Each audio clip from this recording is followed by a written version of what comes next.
I came from a third-generation welfare recipient family. My family had never made a mark, and I've searched back 500 years. I had 4 fathers and 2 mothers. Most of my relatives had free board and lodgings with King George VI. That meant they were in jail.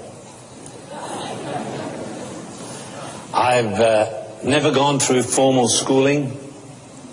I've never had the disadvantage of going to university. At 26 years of age, I was an illiterate bricklayer and stonemason. I had great problems in articulation, great problems in comprehension. I went to school as a normal child goes to school, but I went very late. I was much older than the other children. I had come out of hospital after suffering the debilitating disease called diphtheria, and I was skinny and weak. And they tried to do some educational assessment on me. They said, this kid, he's just 1 brick short of a load. He's not playing with a full deck. His elevator doesn't go to the top floor. And they were going to put me with a group of brain-damaged children called an opportunity class. Until along came a teacher called Miss Phillips.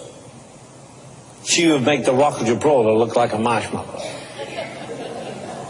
I've often thought in retrospect that she could kickstart a jumbo jet with her left leg and a shoe off. She would make the Rock of Gibraltar look like a marshmallow. And she said, he's not brain damaged, he's just plain stupid. And for 3 years she punched me, she kicked me, she slapped me, she didn't get any sense into me or out of me. Used to get me by the chin and rattle my teeth and say, Peter Daniels, you're a bad, bad boy and you're never going to amount to anything. And that became a self-fulfilling prophecy. At 26 years of age, I was a bricklayer, stonemason, hopelessly in debt. But on May the 25th, 1959, I went along to a Billy Graham crusade in Adelaide, South Australia, where we live. And when I heard the gospel in clear terms for the first time, I suddenly realized I was equal with all men before God, and I reasoned that if I was equal with all men before God, I no need to accept any equality with anyone. I was a son of a king. And I wish you could know the difference that makes. Well, I suddenly didn't become intellectually brilliant, but I knew that something had happened. And someone took hold of the book of Joel and read these words, I will restore unto you the years the locust has eaten. And I wanted that restoration, but what if you come from the other side of the tracks? What if nobody is interested in you, and then God gives you 2 dreams so big you can hardly comprehend it? How do you handle it? Well, I wrote it on the back of the cereal package. Everything I had to have done by my 85th birthday before I moved into second gear. One of the dreams was to see how much money one human being could give away in their lifetime. Now, I'm not talking about being ordinarily poor. We had to reach up to touch bottom. How do you handle that? Well, I found the best helping hand you can get is the one at the end of your own arm. And I went down and I bought 3 dictionaries. I put one next to my bed. I put one in the toilet. That's a good place to read. And I put one in my excuse for a motor car. Now, I need to tell you about this motor car. This was a 1937 Ford V8 Clubman sedan that had been rolled 3 times. The hood was crushed in, the windows were gone. We'd kept the doors on with wire. It wasn't the cost of the gasoline that bothered me, it was how much oil this confounded thing used.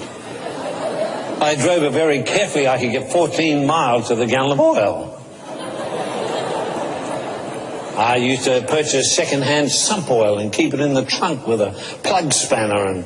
And if anyone showed any disrespect for my motor car, I would stop it in the middle of the traffic. I've let a bank up. They would swear at me, they would shake their fists, they'd hit their horns. I'd just sit there. You can't move me. When it was all backed up, I'd put my foot on the clutch and slap it on the accelerator, and I would baptize them in oil.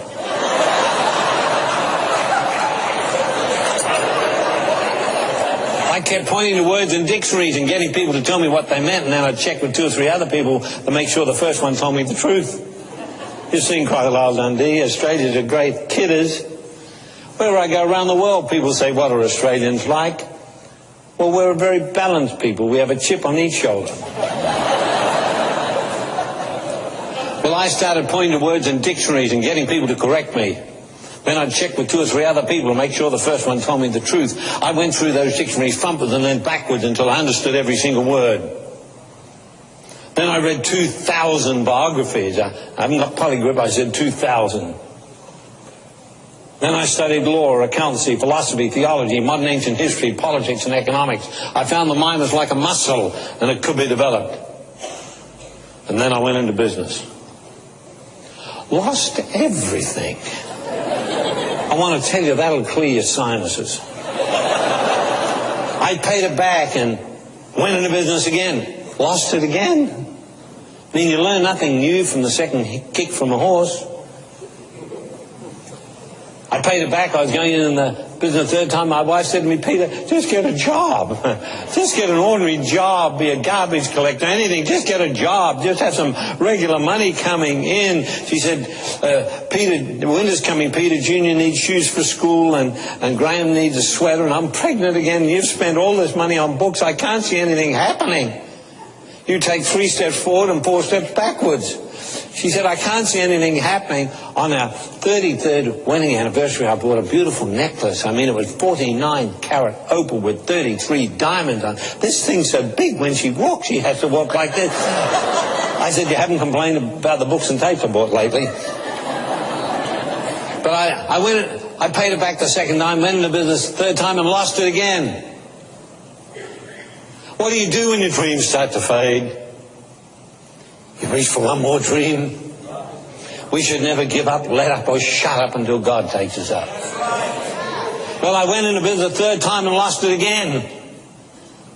Paid it back and went into business the fourth time and built one of the largest real estate corporations of its kind in our nation, with offices in Singapore and Hong Kong. We sold those out many years ago. Today, our business interests spread almost around the entire world. We're very unusual in business. We have no overdrafts, no loans, no mortgages anywhere in the world. We've never been sued. We've never sued anyone. We are the only corporation on the face of the earth that has its own private currency. We're the only family in the world that has its own private bullion bank. Now, my mind works a little bit different, because I've never ever gone through formal schooling. According to psychologists and others, they say you have a very different mind. You can read 8 books at a time. Would you believe, a Texan paid me $1 million for 15 minutes advice. He made $120 million. You're not that smart. It really only took 10 minutes, but I say 15 minutes because it sounds better. An Australian company paid me $1 million for advice. About 8 years ago, we did 2 films on economics.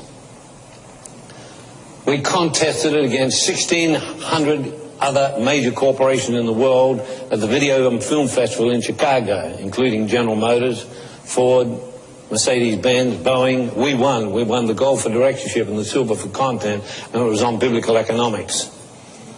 It took us to the top 10% of advisors in the entire world on economics. Now, I'm your wake-up call. I'm not coming back. I come once. Tomorrow night, I'm going to show you how to go into business and win every single time.